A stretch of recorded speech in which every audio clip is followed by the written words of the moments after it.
Hi guys, and welcome to the Sunderland vs Lincoln City match preview. So Sunderland take on Lincoln tomorrow at the Stadium Light 3 o'clock kickoff, as we do try and make it 9 games unbeaten. So Sunderland at the minute, form-wise, going into this game, we are 8 games unbeaten in the league, winning 7 of those 8 and drawing the other one against Crewe. So we're in a brilliant run of form in the league, and that's not even taking into consideration the cup games as well, which were also unbeaten, and of course because we ended up winning the thing. So all in all, 10 games unbeaten in all competitions, and winning 9 of them. So we're in a brilliant run of form at the minute. We're barely conceding goals. Now Lincoln, who have been up there or thereabouts throughout the majority of the season, they've been in a horrible run of form. I've looked at their fixtures, and I think if I've looked at this correctly, I often get this wrong, so please don't take this as gospel, but I believe they've only won 3 of their last 12 league games, which is of course very poor, including a horrible loss against Gillingham last time out, 3-0 they lost. They lost to Rochdale before that, 2-1.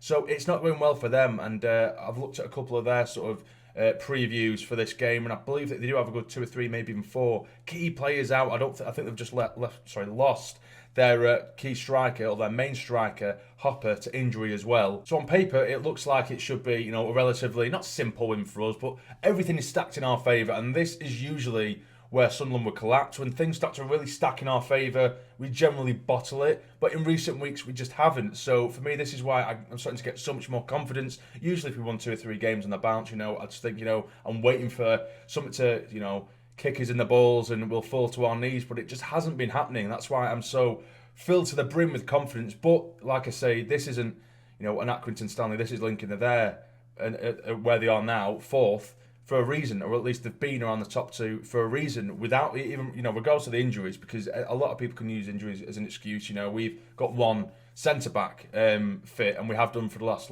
nearly 2 months now, in Dion Sanderson, and he's coming in and been absolutely immense. I'll give him that, but we haven't had a fit centre-half, or more than one fit centre-half, in nearly 2 months. So, teams can't necessarily use the injury card as an excuse, but, they've been struggling. We're meeting them at a good time for us anyway. Like I said, They've won 3 of the last 12 only, which is very poor for a side of, of that calibre, or a team that are trying to get into the top 2 and have been in the top 2 for the majority of the season. So yeah, but it's just something we need to be wary of. Yes, they've got the injuries. Hopper's just, like I say, it's been announced, I think it's almost this season. He might be out for the season, Hopper. Their striker, of course, their key man as well. So does that remove their bite up top? I don't know. I know they've got wingers who can cut in as strikers as well. They've still got pace within the side. They've still got quality within the side, and we can't take this game lightly at all. They've got strength and depth, this Lincoln side, and I won't be taking this lightly, like I say, at all. I'm definitely not going to be underestimating Lincoln at all. But let's get into my preferred starting 11. Okay, I say that and I stutter a little bit because, of course, there's quite a few injuries. I've just watched the pre-match press conference. McAllister just took it. Not Lee Johnson, McAllister took it, and he did say that Jones is still a couple of weeks off, Bailey Wright is still a couple of weeks off, O'Brien has just come back on the pitch, or at least on the grass in training, so I don't know whether that means he's in contention or he's just kind of on his way back. Denver Hume has been looking really strong as well, but I do think that they'll end up putting him in the under-23s for a couple of games before he does hit first team football. Although I could be wrong, you never know. He might just skip straight to it. He might look good enough in training to go straight into the matchday squad. I don't know, but here would be my preferred starting 11. So this is my preferred starting 11. I have also put this up on Twitter and social media as well, and it's generally got very positive feedback. The odd person has said, why haven't you put Vokins there, who didn't put a foot wrong against Aki? Why is McFadzean there? Why is it a 4-4-2? Generally 4-4-2 doesn't work, but we need to remember, and I will show you in just a second, because I've got 2 systems here. Throughout a 90-minute game, a 90-minute period, almost every game for the last frigging 9-10 games, we've changed system a good 3-4 times throughout the game. This isn't me saying I want us to remain with a 4-4-2 throughout, because if you look, this system can very quickly turn to this, with McFadzean pushing forward, McGeady pushing forward, and then dropping in behind Wyke and Stewart as well. But we'll go back to the 4-4-2, as I say, and I'll just quickly explain. So I've got Burge in goal, McFadzean starting over Vokins, and that's just a personal preference. That's not me saying Vokins played poorly against Aki. I don't think he did. He didn't put a foot wrong, but his game largely against Accrington, his game largely consisted of thumping the ball down the left-hand side and very little else, and that was it. And don't get me wrong, I don't think McFadzean would have offered too much more on that playing surface, But I find that McFadzean links up a lot better with Haydn McGeady, whereas Vokins doesn't link up with him at all, in my opinion. He actually looks quite poor with them two together, and it makes McGeady quite frustrated because he doesn't have that overlapping run. Don't get me wrong, Vokins at times did thump balls into the box, but largely his game was clearing the ball up down the left-hand side and didn't offer much else. And again, it is largely just my personal opinion on who I prefer. And with those two, and I've said it so many times, and I don't mean to be nasty to him, it is choosing the lesser of two evils. McFadzean and Vokins, I don't think they're very good players, but if you're going off form, Vokins was all right against Aki. And McFadzean, we need to remember, before he got himself hurt, he got a bit of a face injury at Wembley. Before that, yes, everyone has slated him, but for the last 2 or 3 games before the final and the final itself, it was good. He did that wrong. I think he was quite decent in terms of his performance. But general ability, I'm not dumb. I'm fully aware that he isn't the best, absolutely. But looking across the back as well, 09, Sanderson and McLaughlin. I really like Conor McLaughlin. I think he's been great this year. I think as on the right-hand side of a back three, he's generally very good. And I do like Power as the general right-back, as an out-and-out right-back. I actually really like Power there. But recently, when we've seen Power and Winchester link up, Power does sit, and it allows Winchester to get forward and string those passes and those positive passes, which he is capable of doing. And his accuracy in his passing is absolutely ridiculous, Winchester.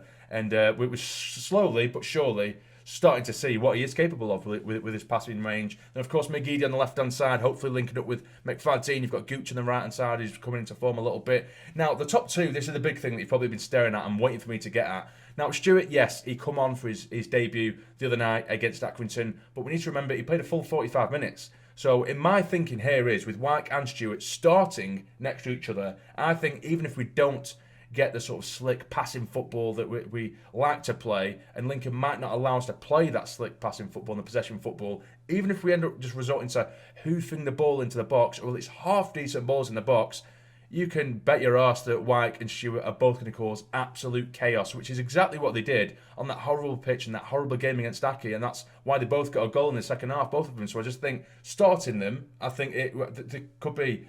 I just don't see the harm in it, essentially. I don't see the harm in it at all. You don't know what kind of game it's going to end up being, so just keep putting balls in the box. And I think one of them, or maybe both of them, will score. And Stewart is a nightmare to deal with. He's 6'4". He was winning everything in the air when he come on. He's such a presence, such a nuisance. And they kind of took the pressure off Wyke, because Wyke gets man-marked quite a lot. And then as soon as Stewart come on, they thought, oh, shit, we've got 2 big lads to deal with now. And they could not deal with it at all. So I would start Stewart, even if it is just for an hour, see how that goes. If he doesn't, then maybe bring him off, or maybe bring Wyke off and replace with someone like Maguire, then drop him deep, get a bit more technical ability around the area. But I think lumping the ball into the box for these two, even though it's not pretty, it's going to be so hard for any side to deal with. It really, really is. So that would be my starting 11. Now, of course, if we do end up seeing Vokins there instead of McFadzean, I wouldn't be particularly bothered. Vokins, like I say, he didn't do anything wrong against Aki. It's just personal preference. I just thought I'd really just solidify that before people start giving me grief, because on social media people have just started saying, like, Vokins did that wrong, what's happened to him, why have you thrown him away? It's just like, whoa, it's just my personal preference. And I generally thought that the only reason Vokins played